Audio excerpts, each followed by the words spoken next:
Pozdrav dragi gledalci, dobrodošli u još jednu emisiju Kuvati dušom. U ovoj epizodi pravimo slane pogačice sa sirom. Koji su nam potrebni su 250 g margarina, 250 g brašna, 250 g svežeg sira, jedno jaje, jedna kašika soli i jedno žumance. Priprema. Prvo margarin, brašno, sir, jaje i sol treba da se umesi u loptu.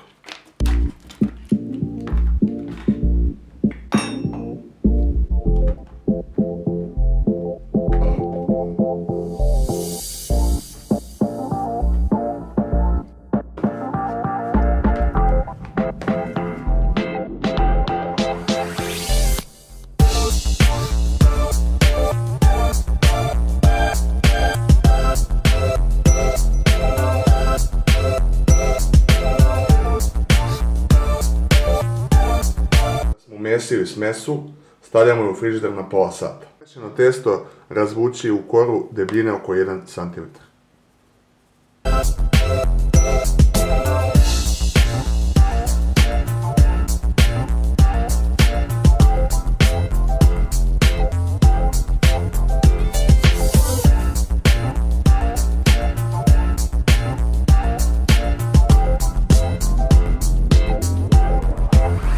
Vaditi krugovi iz testa i slagati ih na papir za pečenje.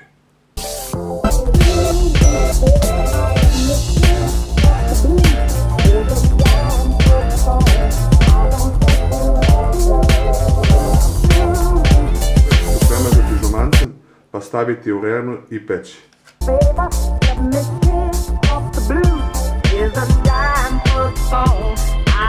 Stavljamo u vrenu koja je zagrijana na temperaturu od 200 stepeni.